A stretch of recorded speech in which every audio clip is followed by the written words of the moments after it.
Hey, welcome to episode 5 of Take Back Your Joy podcast. My name is Jonathan Moore, and we've got an amazing show for you today. Garrett Augsburger is with us today, and so you're going to hear some great things about health and fitness and his forte, and I'm excited to have him in the studio. I want to mention our sponsor, and this is a good friend of mine. Her name is Paula Peckham, and she's a Christian artist, author of fiction, and she's written this series, the San Antonio series. These are period pieces, and so you can find Paula's information or her books on Amazon.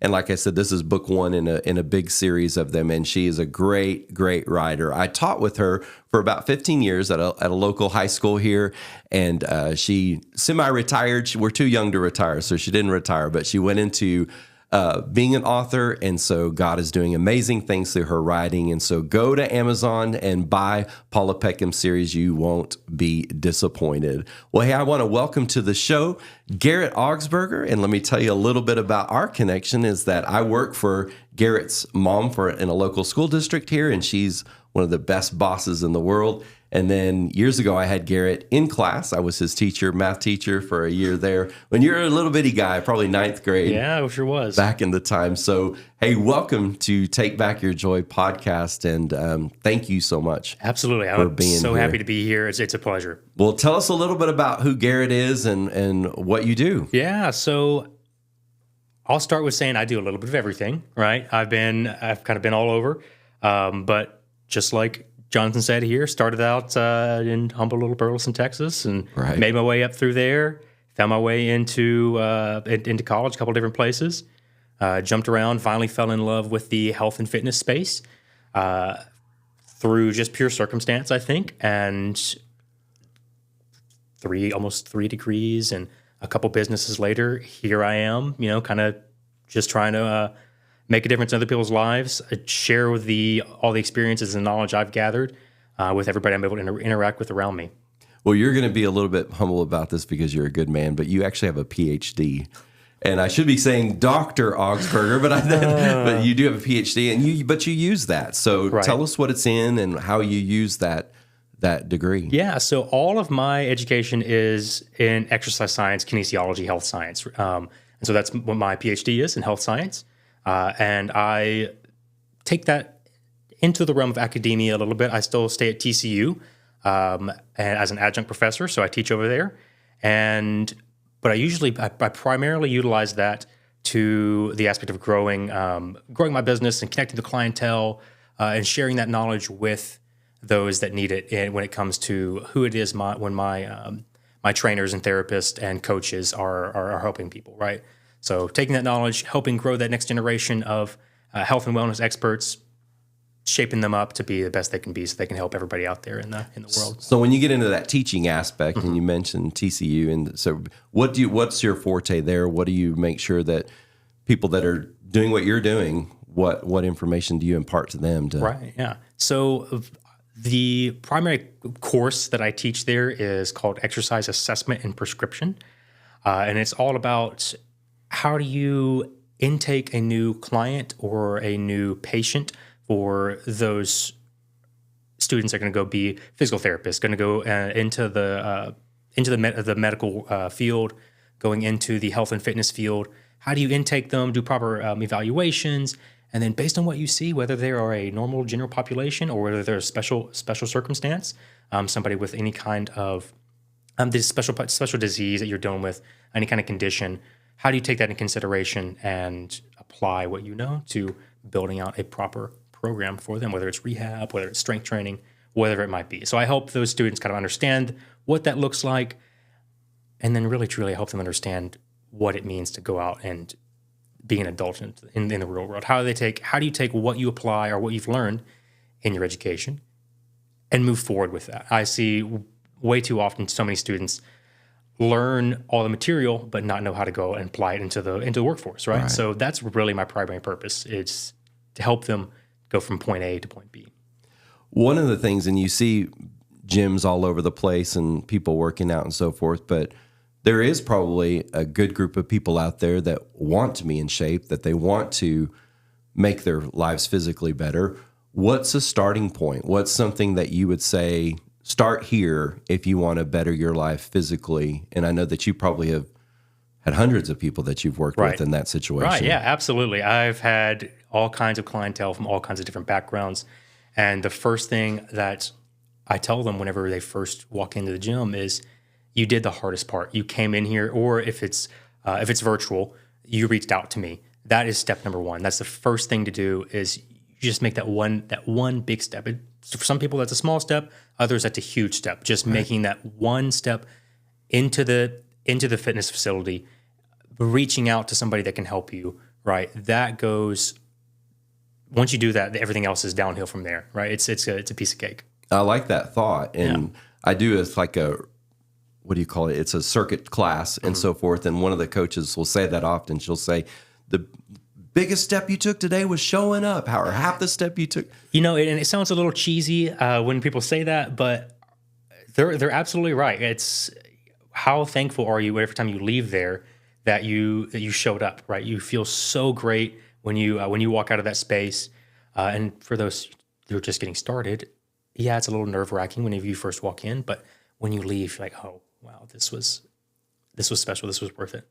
Well, it's powerful to me, just to me to think, my biggest step was showing up here. Yeah. So I want to ask you this question about myths or debunks. And your good friend Blaine McRae, I asked him this, and he already has given me his answer. So Blaine, if you're watching, we're not asking you, we're asking your friend Garrett. So what are some myths or things that you would want to debunk about fitness? So what I see people get caught up in a lot of times in fitness, and this can kind of be a myth or just something that's I see people concerned with too much, is the minutia, right? There's no one right way to get into fitness. Some people are worried about, what's the perfect way to do X, Y, and Z? That's the myth, is there is no perfect way. The perfect way is the way that works for you. I like that. Right? Everybody's path is going to look different. Whether you are somebody that has all the time in the world to go work out and start your health journey, wonderful. Or if you are a single mother of 3 with no time on your hands, but maybe 30 minutes to go spend and get after it, right?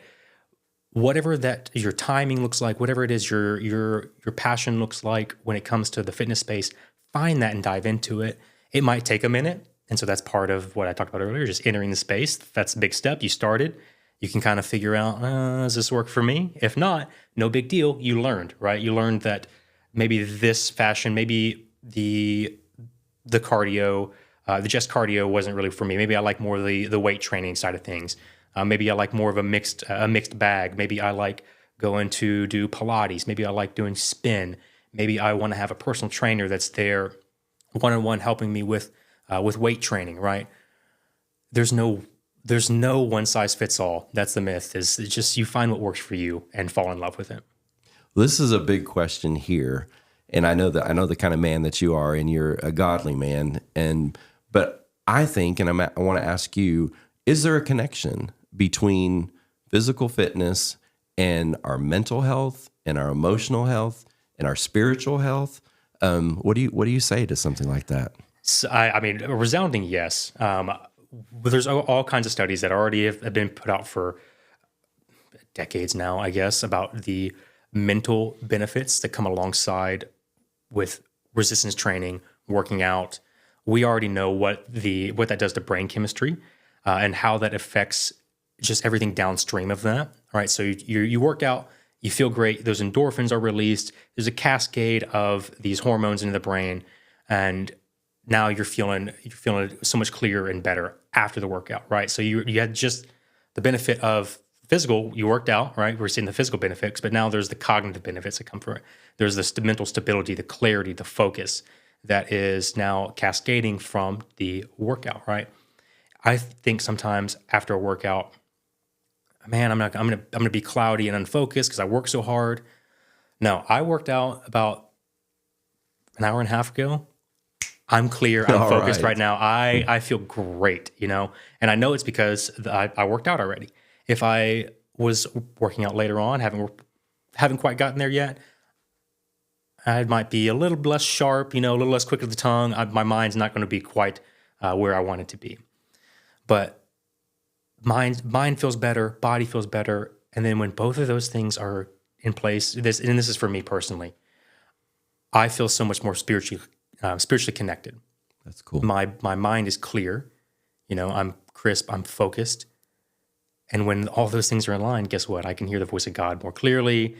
I'm more cognizant of, okay, I need to sit down and take a minute and just meditate on something that God's placed in my heart, or meditate on what it is he wants from me before I walk into this space I'm about to walk into. When it comes to workouts, your mental state and your spiritual state, they're all tied together. When one is in line, the next one is going to start falling into place, right? I agree. I think it goes a long way. I have two questions that follow up on that. One is, this really is, and I know you don't, you're not a preacher or anything like that but it is a ministry to people when you work with them, or people that are staff with you work with them. And, but then the other part is that I don't think that specifically men, I don't think they understand. And a lot of men struggle with mental health, but they don't want to talk about it. They don't want to deal with it. And I don't think that they understand what can happen if you get into a routine, or even if you just go, be as regular as you can, that something's going to happen there with even your mental thought life. Would you agree with something? Right. Absolutely. I truly believe that, like you said, especially for men, we have a hard time feeling like it's okay for us to open up about things and to process our emotions and all that. Once you start getting your life in order when it comes to your physical and mental health, all the rest starts to fall into place, right? You start working out, now you have something to work towards. There's a goal you have to wake up and look forward to, right? You have this thing to push towards. You have maybe somebody to go interact with if you're going to a gym and working out with a buddy, or you have a coach or a trainer. Half of a trainer's job is not just to be there and push you through a workout. It's to be your friend. And I say this all the time.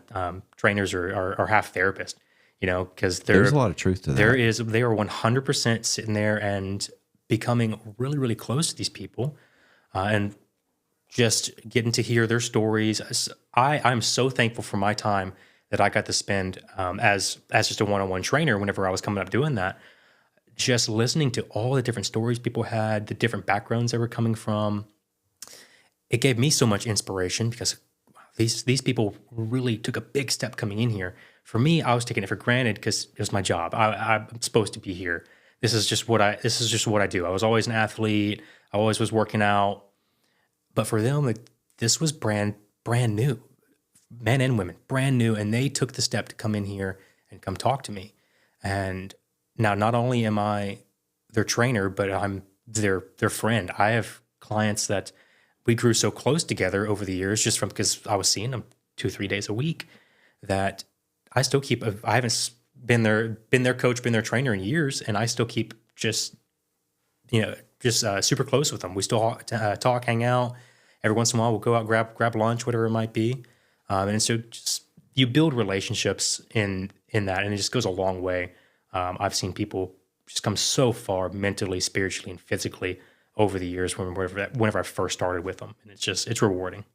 Garrett, is there a connection between, and I don't mean to focus just on men, but men tend to be the ones that do like the weight training and that real physical exertion. And I know that when I do that, and I don't max very often because I'm 52 and, my joints are like, hey, take it easy. But I do know that when I physically push myself, whether it's a bench press or something like that, I was doing squats this morning and just pushing, exerting that. Is there something physiological or physically, chemically that happens with that? Yes, there 100% is. That feeling you get whenever you push through a hard workout and you have that release afterwards, or that rush of kind of energy you might get. It comes in kind of different forms for different people, but that is a physical reaction that's happening at the hormonal level. We have, like I mentioned earlier, you have different endorphins being released, right? You have these signals being sent from the brain or from the rest of the body through the brain that is just telling you that this was a good thing, right? You're feeling great now. you're able to move forward. I talk to people about it all the time, how important, specifically certain kinds of workouts are that have a term called axial loading. Whenever you are loading the spine, or you're kind of loading the central nervous system. So big compound movements are ones that produce this effect. Anything where it's compressing the spine, so like a squat, like you just talked about. Right. That's CNS stimulating. So central nervous, it's stimulating the central nervous system to elicit a response. And now that parasympathetic response is that pathway is now opened up, there's a cascade of hormones that are released that are going to now start to make you feel better, right? That's amazing. I mean, just to think that God made us to absolutely. Isn't it crazy? Have that need and all the just minute details that have been built into our system. It's crazy. What would you say to somebody that's maybe they're starting out or they've fallen off or whatever? What are the biggest mistakes people make when it comes to fitness, when it comes to becoming healthy again? Whenever you mention people falling off, and that's something that I'm always very protective of. I want everybody that I come into contact with, whether it's me personally or it's my coaches who they're taking care of their clientele, it's leading them to sustainability. I preach from the get-go to my staff and then my students to build things that are sustainable for people, because that's the last thing you want to happen is for them to start something and fall off, right? So if you are coming in off the street, you're not an expert, you don't know anything about fitness, you're looking to find your way. Find something that is going to be a long-term sustainable option for you. You know, just like anything, you don't want to dive into it and experience burnout. You know, I have a habit of being just a little bit of like ADHD when it comes to hobbies and things like that. I'll just go full force into something and just dive into it, and then a month later, I'm over it. I'm over that one. You know, and so when it comes to something that's as important as your physical health, you can't afford to be like that. We only have the one body, right? This is the only one we've got. This is all I have, and I'm going to take this with me all the way through this physical plane. I want to take as good care of it as I can for as long as I can. So pick something that's sustainable for you, and if you need help figuring that out at first, find someone who knows what they're doing, or someone who's been there before. Go seek out a coach. Go take group classes where you're around other people. And that's going to help you kind of figure out, okay, what does this sustainable option look like for me personally? Is there a connection with, and I think about this because you see at the gym, and certainly like at the beginning of the year and then getting closer to summer, you'll see the influx of people.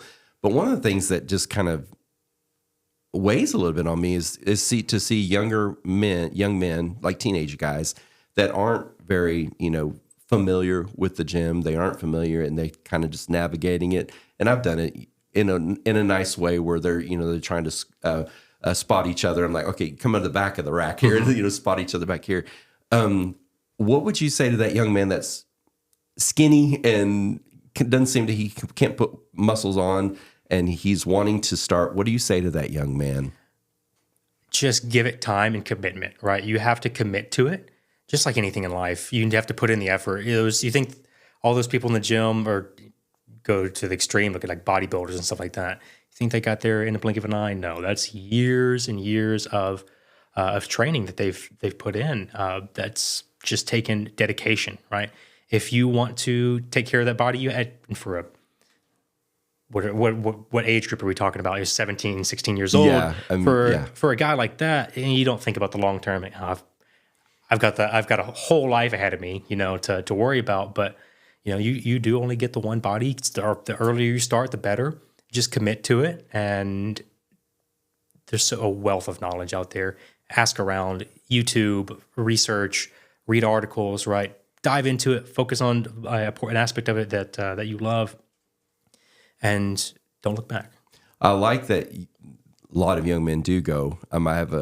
He's 18, my nephew's 18, and when he was 16, I started taking him to the gym with me, and for probably about a month or maybe two, it wasn't that long, he watched what I did, and I'm certainly no fitness expert, but watched what I did, and then he'd watch other guys in the gym. Mm-hmm. Well, he's a freaking beast now, and he's huge, and just as skinny little 16-year-old is now 200-pound man, an 18-year-old. But it helps me to see that he really focused on it. It's something that's part of his routine, that he enjoys it. He was trying to do some football this not too long ago, and he's like, and he hurt his wrist and he couldn't lift for a while. He's like, Uncle John, I just want to lift. I said, well, go lift. Don't worry about football right now.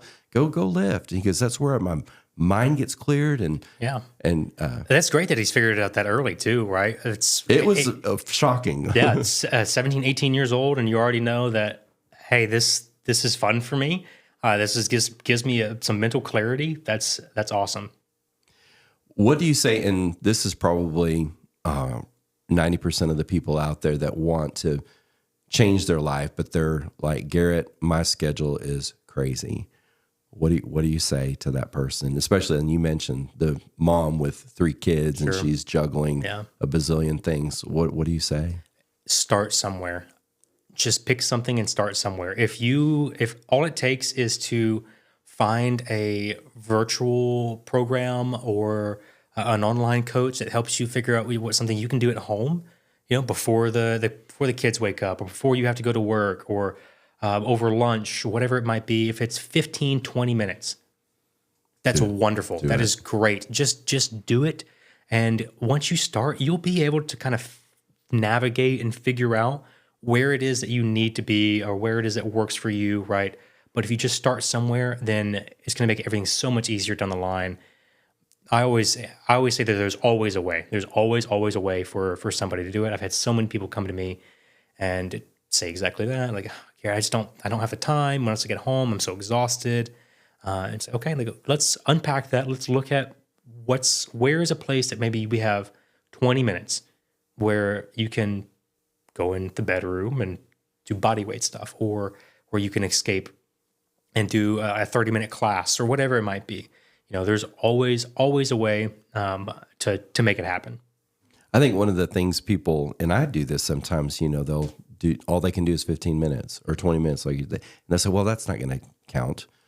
But would you agree? Just go do the 15. Heck of a lot I can do with somebody in 15 minutes. That's amazing. You give me 15 minutes with somebody, we'll go a hard 15 minutes, and it's going to feel like you just worked out for an hour, and 15 minutes of your day, done, and boom, you can move forward, take care of everything else you need to, and now you're already starting to see the benefits. Something is always better than nothing.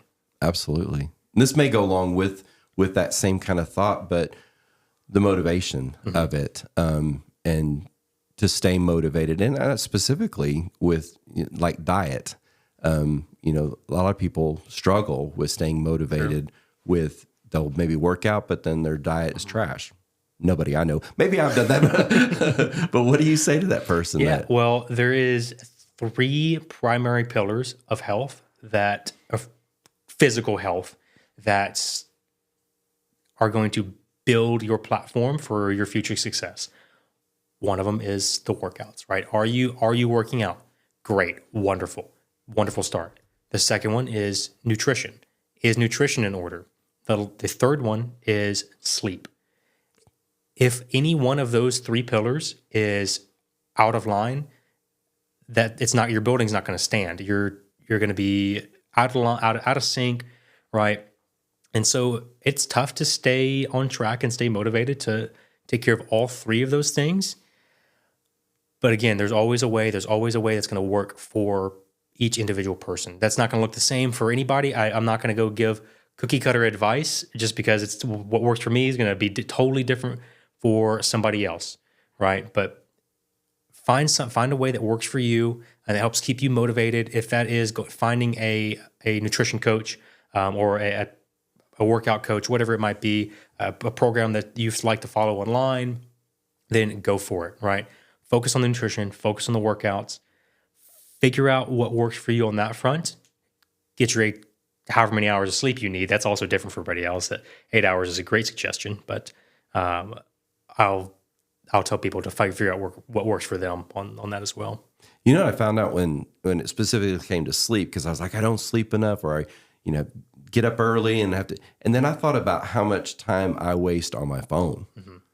And 20 minutes here, 10 minutes there, 15 minutes there, and I'm like, that could, if I put the phone down at 9 or something like that, instead of, and I'm guilty of this, that, I'll look at it before I go to bed too and think I could be sleeping while I'm looking at these stupid TikToks. You and every other person in, it's not just America, on planet Earth. It is, it's an epidemic, and if we can I can kind of dive into a little bit of what my kind of doctoral research looks like. Well, all of my research in general, kind of a subsection of that is sleep health and our kind of circadian patterns that we undergo each and every day, and how important those are when it comes to optimizing mental clarity, physical performance, and all that.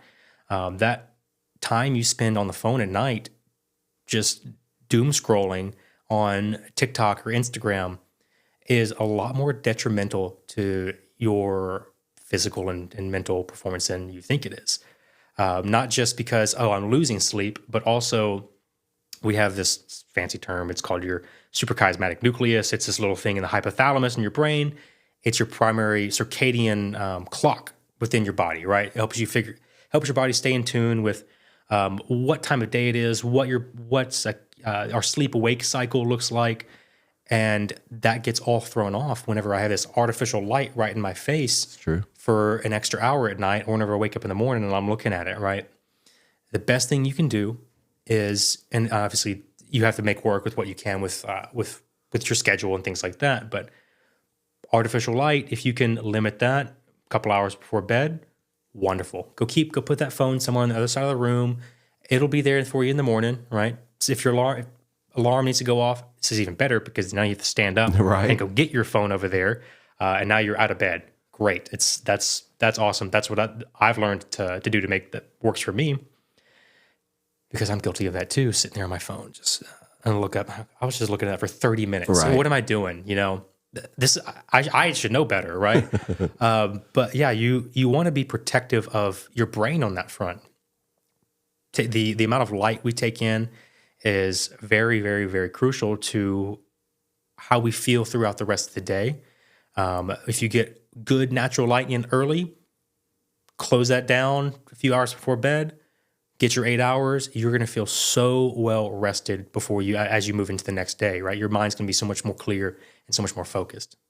Well, this is interesting, because Taylor, who produces this show, has recently been doing a workout thing where he does 45 minutes of training, then 45 minutes of walking. But the hitch is that the walking has to be outdoor. In your study, because you're talking about light and how does that affect us? Right. So whenever we get a good dose of light in the morning, right, that has a kind of again, I've talked about this hormonal cascade that occurs. I won't go too much into the minutiae. You're welcome to. Of all the hormones and all that, but we have this cascade that occurs, and that if you think of your brain like a machine, right? It's now waking that machine up, getting all the gears turning, and that just cascades throughout the entire body. Now I'm more focused, I'm more energized as I go through the day, as opposed to if I postponed that, maybe I stayed in a dark space for a extended period of time before I really got moving. Now I'm going to be a little more sluggish, right? My energy is not quite going to be there. My mental focus isn't going to quite be there. And that's going to just affect the rest of my day. It's going to affect how I perform in my workout. It's going to affect how I perform at work, right? If you want to be as sharp as possible, get that good morning, get a good dose of light whenever you wake up. Obviously, whenever that daylight savings time comes around, that's a little harder. Some of us are already off to work and it's still dark. If that's the case, then artificial light is okay for that in the mornings. It's not nearly as good as the natural light, but you do what you can. Well, I found myself doing this because I work in an office, but it just several times during the day, I'll just get up and I'll just go walk around the building. One of the best things you can do, besides just getting up and moving your body, right? That's awesome. But now you're getting a good dose of that natural light, right? Your eyes you're intaking it through your eyes, and then your SEN is absorbing that, taking that in. And we're having a good cascade through the rest of the body of what's going to make you feel great and clear the rest of the day. I think that people hearing that there is a chemical thing that's going on. It's a chemical reaction in your brain that is going to occur, right? And you're going to reap the benefits. Well, it's good to know because you're thinking, well, I'm just being fidgety. No, you're actually doing it's a good yourself. thing. Yeah, move. Yeah. So when it comes to people that some like cardio and some like weight training and some like Pilates, yoga, is there a balance with all of that kind of stuff? I 100% think there is. Obviously, if you love a particular modality of training, dive into it, fall in love with it, get really good at it, but don't limit yourself. Obviously, I've come from I've had a few years of kind of the bodybuilding background, and so really fell in love with that bodybuilding style training, right? Lifting heavy, trying to lift big to look good, all that good stuff. And now, as I've gotten a little older, I've transitioned to more into the functionality of training, wanting to be as good of an athlete as I can for as long as possible. I want my body looking good and feeling good, right? Yeah. So there is a balance. If you love one mode, great, but don't neglect the others. There's no, again, just cookie cutter formula. You should have a proper balance of resistance training, cardio, and some sort of mobility and flexibility training. That's no matter who you are, whatever your goals are. Making sure your cardiorespiratory system is in as good a shape as it can be. Making sure that your muscles are strong and healthy, and some flexibility goes a long way too, right? You feel good when you can move. That's going to lead to that long-term longevity that we start to appreciate more and more as we get older. I noticed one time when I was lifting quite a bit, and I did have some physical strength or whatever, but I reached under to my car and I could not bend enough to get underneath the seat in my car. I had no flexibility, even though I had some muscle. Go take a yoga class every once in a while. Right. Go do some flexibility training, right? Whenever I was taking one-on-one clients, hands-on clients, I would end all of our sessions with some flexibility work, right? Some manual manipulation, or take them through some mobility work, flexibility stuff, and they loved it. They hated it at first, but then they loved it because, Garrett, I'm feeling so much more flexible. I can touch my toes. I feel great. My body feels great, and it's a little bit of a cool down process at the end, right? This is kind of woosah, breathe, and move back into our day. Well, I think that's like don't have lower back issues much, but I do. That's where if I'm going to get tight, if it's going to ache, it's going to be my lower back. But I can always tell when I've stretched at the end of something, or got on the floor and did it's way better. So I mean, you just have to remind yourself to do it. It's one of those things that, I don't really want to go do this, but I should, right? And it goes a long way.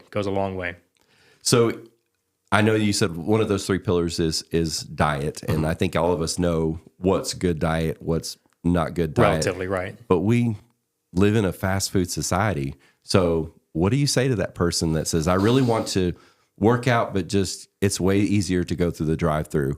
What do you say to that person? Right. Again, just like I said earlier, there's always a way.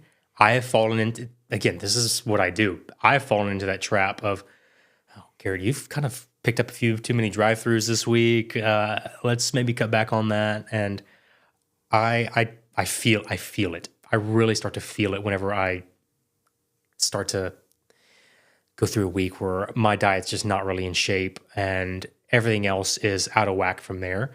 My sleep is out of line. Like, I can just feel a little heavier. My digestive system is not running as smoothly because I'm taking in all this crap. And now my workouts I'm not fueling my workouts. And so I'm not getting the same cognitive benefits. I'm not getting the same physical benefits. So, all right, what do I do? How do I find a way to get away from that? Because it's a convenience thing, right? That's why they're there. That's why these companies are multi-billion-dollar corporations, because they're feeding off our convenience. Our American lifestyle is work, go grab food, work, go to bed. How do we break away from that, right? And it's just, all it takes is a little extra commitment and preparation on your part. A lot of people have already figured this out. Hey, on Sunday, I'm going to meal prep all my food for the week. A lot of people have started to shift and do that, and that's made me really happy. I've had clients that have started to do that, and they've seen the benefits from it. So again, find some recipes you like, healthy, we'll quote healthy Right. recipes you like, work on perfecting those. Again, give yourself some wiggle room at the start. It'll take some time to figure it out. Find things you like, find things that work. Go prep it beforehand, whether it's a few days in advance. Don't maybe cook a full week's worth of food on Sunday, because by the time you get to Friday, you're just eating the same sludge that you've been eating for a week. If it causes you to have to stay up about 30 minutes later at night prepping for the week, then I think that's a good sacrifice. That's a good point, that you just plan it at the end of the day, ready for the next one. Absolutely. And I found that out. If I'm ready for the next day, I'm that much more likely to follow through with going to the gym or getting done what needs to be done, and the to-do list when I take a little bit of time of the day before. Yeah, I built my own version of a bowl beforehand. I now the next day I can just pop that in the microwave and boom, I'm good to go. There's lunch, and I know that this was a good, healthy lunch for me. It's one of those things I tracked all the macros already on it. Everything was already proportioned out. But even if you don't do that, it's still a good, healthy lunch as opposed to the alternative, running through Chicken Express or whatever it might be, go to Burger King and picking up a fast food sandwich or something. I'm waiting for the day Chicken Express is healthy. You and me both. What do you say, Garrett, to somebody that's plateaued in their fitness, that they've tried it and they've seen some changes, and certainly with and this is a little bit of a catch. So some guys, when they go to the gym and they've seen some gains, they've seen some toning and so forth, but then they see that a guy that's been doing it for many years, and they're like, I am never going to get to that place, or they get discouraged in their progress. What do you say to that person? Right. So again, this is just like with any skill set. Whatever it is, if it's with a skill set you're developing for work or for just your personal life, some kind of skill you're practicing, we'll always get to a point where we're plateauing that. And so what do you do when you plateau in any skill, right? Try something else. Yeah. Change it up, do something different. And so that just injecting a little bit of change into it is going to go just a mile, right? So for me, again, this is what I do. This is my life. This is my profession. I still have a hard time sometimes when it comes to my workouts sticking to a certain program, because if I stick to it for too long, I get bored, right? I get bored with it. I've started to plateau in whatever my goal is for that. When it was building muscle, then I would see those plateaus like I can't build any more muscle, or like I'm not seeing any more benefit to what it is I'm doing right now. I'm not getting over this hump that I'm at. Okay, inject some change into that. I would take a week and off from I would still kind of do my lifts and everything, but tone way back and go take a week where I'm focusing just purely on my cardio training, right? Just focusing on my mobility work. I would then come back rested from whatever it was I was doing, whatever the skill I was focusing on, and now I can move past that and build past that plateau. And it depends on what goal you're looking for in the gym. For a lot of people, that's weight loss, right? Whenever I just can't lose any more weight. I'm at this sticking point. That's huge. Right? So let's dissect what it is you're doing. Do we have everything modulated with sleep, with your workouts, with nutrition? Where can we inject a little bit of change in there to generate that extra push that's going to get you over the edge past that plateau? So for a lot of people, that might be just changing up the diet that they're on, right? Okay, you've been eating X, Y, and Z for so long. Maybe let's take a week back from that diet and just kind of eat intuitively for a week, which just means you're not really tracking things. You're not like planning anything out. You're just kind of going off of your hunger cues and just eating when you feel like you should. Just kind of being mindful of it, but it's not your focus, okay? That might be something that, when you come back, now you're able to push through that plateau and move past it. Or if your workouts, if you've been sticking to the same thing for 2 months now, okay, of course you're not going to be seeing any change because you've just been doing the same thing. Right. That's where having a good coach or a good trainer can go a long way, right? Because they're going to help take care of that for you. They'll be able to modulate things and be able to make sure that you're pushing through those plateaus and help you identify when a plateau has occurred. Super big help there. Again, just if you look at the three pillars, okay, what am I doing? Is there anything I can change? Am I not getting enough sleep? Maybe I should start trying to get more sleep. Am I just getting bored with my workouts? Am I getting bored with what it is I'm eating? Let's find a way to change things up a little bit. This wasn't in my notes with you, so I hope you don't mind me asking. Absolutely not. This. I see, and I like to see young men being fit and getting that, but it can become an obsession. And I have seen that where they obsess over it. They obsess over their food. They obsess over working out. And honestly, sometimes when they aren't able to get gains, or their schedule changes where they're not able to do an hour like they used to, or an hour and a half, or whatever it is. And you definitely see that with younger men that are obsessed with building muscle and looking like the guy it's concerning to me. It is. I have seen that time and time again. All the different gyms that I've been to over the years, you see it every day, right? There's some guys, call them kids. I mean, they're maybe 18 to 24 years old, usually kind of that range that I see a lot of that happen in. Right. They're looking for something to grab onto. And that was me at that same point in time. I was no longer a college athlete anymore. I was looking for something to identify with. I wasn't sure where my identity was, I was away from home at college, and that's what I latched onto. I was in those shoes. I became obsessed with working out and just trying to dive into that. And at the time, I thought that I wanted to kind of get into the bodybuilding scene. And just like any skill, if you're going to be an athlete or whatever it is, it takes 100% commitment and dedication to be there. But looking back on it, I wish I could have imparted some advice to my younger self of, Garrett, just look out into your future and think, is this something that you think you'll be doing in 10 years from now? And even at 21, 22 years old, I would have the foresight said, no, of course not. So it's one of those things where I wish that those guys would take a minute to reflect on, is this something that is going to be important to me a decade from now? And if the answer is no, then there's probably not a reason to become obsessive over it, right? Because then when you become obsessive over it, now what happens? When you start to, or when you're not reaching the goals that you think you have set, or you're always chasing something else, and that's just not good for your mental health, especially in this space where it's so easy to get just beat down by looking at other people, right? Comparing yourself to other people.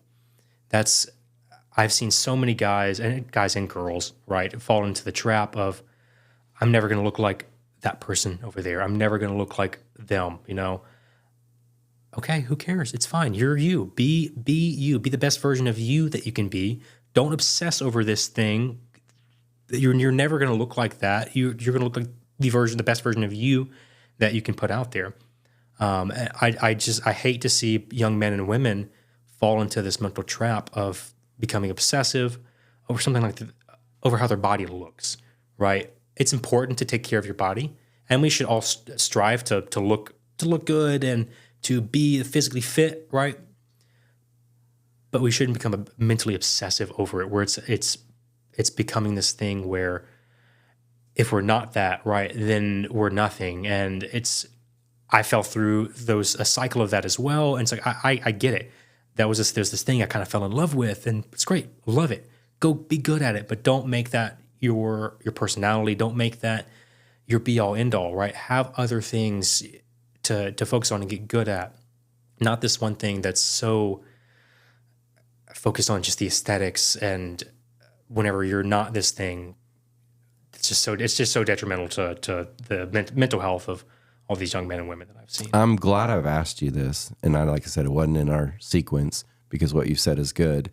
And I think it can go both ways. It's somebody that is very, very fit, but it's not enough. And then there's somebody that's struggles with weight and so forth, and they think I will never. Right. And both of those are mental traps. what would you say to that person that it can be stuck in both of those, or either one of those mental traps that I'm not going to be good enough no matter what? Right. I've seen it from both directions whenever it comes to people coming in that I look at them like, man, you look great. Right. You look awesome. Like, I love that you're striving for this, but don't let that beat you down, right? Objectively, like, you are doing awesome. You're doing great. Don't get caught in that trap of, I'm just never going to be good enough. And then in the inverse, right? Somebody that I'm never going to look like that person. Like, they're overweight, right? They're trying to get in shape. Great, you're here. Let's focus on being here and being the best version of yourself today that you can be. Let's get through this workout. Let's get through this day. Let's perform our best today. The rest will fall into place later, right? You don't become obsessive over it, where that's just something that's going to be dragging you down, like you said, that mental trap. Because then you're holding yourself down, right? If you can release that and just focus on, how can I be the best me that I can be? What can I do to focus on improving just me today? That's going to be a huge step. And I think that just comes with maturity, right? A lot of, this is something that a lot of younger people fall into, but I've seen it. I've seen people in their 30s, 40s, and 50s come in with that same mindset as well. And I think just take the time, breathe, reflect, focus on what it is you can control, and go from there. Well, they can't even with social media, because then you start scrolling through and It's a dangerous place. Then all of your stuff is people that are weight training, and then you get stuck in that trap of looking at what everybody else and how big they are. But then they also miss what God does in our bodies through taking a walk or lifting weights or going to a Pilates class or whatever. They miss that. Yeah. The treasure that God gives us, but when the blood's flowing and the sweat's running. Each one of us has a beautiful temple of a body to go out and improve upon and perform with, and to help further His kingdom. Let's use that. Let's make this thing the best version of it that we can today, to go out and make other people's lives a little bit better. I've started to do a little bit more, and one of the things that the trainer asked me was, why are you wanting? I said, because I saw myself on camera, and I'm still, I was like, I'm seeing myself on camera more and more, but at the same time, and hopefully this helps somebody, at the same time, no matter what you look like, no matter what your body fat content is, no matter how many times you're able to get into a workout, as Garrett said, be the best you that you can be, and let the rest fall into place. And we really do get to a place where we stop enjoying. We stop enjoying life. We stop enjoying the things we can do. And I also like to think about, there's a lot of people that aren't physically able to do. My mom, toward the end of her life, she was very limited mobility-wise, and she would have given anything to be able to walk without a walker, to not fall, to not suffer with dementia. And you can really step away from what we're thinking that we're have to have or don't have or whatever somebody else would be blessed to have. 100%. So. I've over the past couple of years now started to just completely change my mindset on how it is I want to go about taking care of my body, right? And now I think about, okay, whenever I'm 65 years old, I still want to be able to jog. I still want to be able to do push-ups, pull-ups. I want to be able to go on a hike, move my body. Like, I still want to be able to do all these things throughout my lifespan. And so the mentality has changed, right? I still want to be strong and fit and look good, but I want to be able to do things as long as I possibly can. If I could be 100 years old and still just rocking and rolling, wonderful, because it's going to, one, it's inspiring to other people, but it's just going to feel so good to know that, okay, what I did over my entire life really, truly paid off, mentally, physically, and spiritually. Well, I've seen your parents, and they're both physically fit. Your dad's definitely Mr. Jody's real fit, so you've got good genes so far. I want to ask you one more thing before we close out. Is that person that's had a setback? They've had surgery, or like me when I had knee replacement a couple of years ago. It was quite eye-opening when the first month I was on a walker. And of course I bounced back from that. But what do you say to that person that they either have had surgery or something is just chronically hurting, and and they're set back. They're discouraged by that. Right. Don't stop. If you are somebody I've seen this happen all the time. People have a great mentalities in the gym. They have great schedules. They're committed, and something happens. They get sick, or they have a procedure, and then they just will never come back. Right? They're healed. Their body can do it. So what's stopping them from making the comeback? It's a mentality thing. And again, and that's not to say that it's a different case for each person, right? Your physical capability will be different, maybe before and after something. But don't stop. There's always something that you can do to still replicate what you were doing before. Right. If there is maybe you can't do exactly what you're doing. Maybe you can't go lift all the heavy weights that you were doing. Your body just doesn't quite move like it can or like it used to. It can still do something. Something is always, always, always better than nothing. And maybe guess what? Maybe one day you might be able to find your way back into that thing you were doing. You don't know if you gave up on it though. You don't fall into that mental trap of, well, I'll get back into it eventually. No, get back into it now. Start somewhere. It might be a little discouraging when you start because, you're not able to move the way you used to. You can't do this activity. You can't go play pickleball. You can't go play golf. You can't do these things that you're expecting yourself to be able to do. And it's a little discouraging, but the alternative is you sitting around doing nothing. So get out and do something. If you need to go get help to do it, grab a coach to do it, do it. If you need to go grab a friend, great. If any of my friends anybody in my life needed me to go hang out with them while they lifted weights or go try to do something, say when. I'll go be there, just to get you back on your feet and help you to know that it's going to be okay. Sure, you're not this stud athlete that you used to be, right? But you're still you, right? Go take care of yourself. That's good. And I think one of the themes of what you've said today is whatever you can do it, and that's okay. Right. Be satisfied with where you are and work harder toward. And I think that's a message for everybody's life. Absolutely. That a lot of people just are overwhelmed by what they have or they don't have and whatever it is. But there's a message in just being satisfied with what God gave you for today. Yeah. So we're going to pray in a second, but how do people find you? How do they? Yeah. So best way is if anybody wants to reach out on Instagram at the Garrett Augsburger or my business accounts, Flatline Fitness Official. We have some other Instagram pages opening up soon as the business expands. So social media is always a great way. I've got some LinkedIn and some old YouTube videos people can go out and watch as well through Flatline Fitness. But yeah, give it a Google. Website is always there if anybody needs to reach out.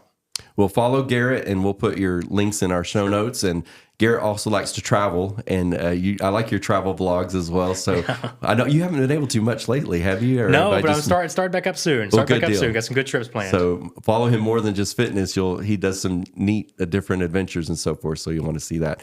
Well, I want you to pray with our audience, and just so everybody knows, I always ask. I don't just say, you're going to pray, Garrett, and then he's agreed to. So whatever God's placed on your heart for somebody that's watching or listening today, can you just lead us in prayer for that person? Go ahead.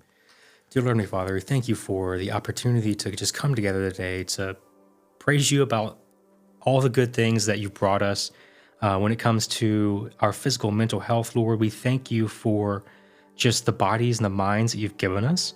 I pray that if anybody out there is just in need of a little extra push, then maybe listening to this was able to do that for them. I pray that you lay your hand upon them and just give them that fire that they need to go out and improve upon their life, whether it's mentally, physically, or spiritually, Lord. I pray that you just watch over all our listeners, guide them. Lord, we love you, we thank you, and we just appreciate all the many blessings you've given us. I was here to talk about our bodies and our fitness today, Lord. I thank you, Lord, for the wonderful bodies that you've given us. I pray that we're all able to, in our different ways, go out and use those to grow your kingdom here on earth. I pray that we just take care of ourselves mentally, spiritually, and emotionally, Lord. Help people to find their way, God. Again, we thank you, Lord. We love you. We trust you. In your son's name we pray. Amen. Amen. Hey, thank you so much for being Absolutely. part Thank of you for having today. me on. I really appreciate it. You don't need me to say this, but I'm very proud of you. And That goes a long way. the young men that you still surround yourself with, Blaine and Reed and different ones like that. I got really Corbin, lucky with that. I got really you lucky. all are very, Very blessed. good, decent young men, and you make me proud. And so thank you for what you're doing with your life, that you're using it to help people and reaching out there. So you and your sister Meredith, I have known both of you for a long time. I'm really proud of what God is doing Thank in you. your life. So That means a lot. It really keep does. going on. So you guys look up Garrett and Flatline Fitness and reach out to him if you want more information from him. Once again, if you're a business and you're maybe looking for a place to advertise, we would love for you to be a part of Take Back Your Joy podcast. Just direct message me and we'll let you know how you can support what we do. So keep going out there, telling your stories. Thank you again, once again, Garrett, for being with us, and make your life count for the Lord. We love you. We'll see you in the next episode.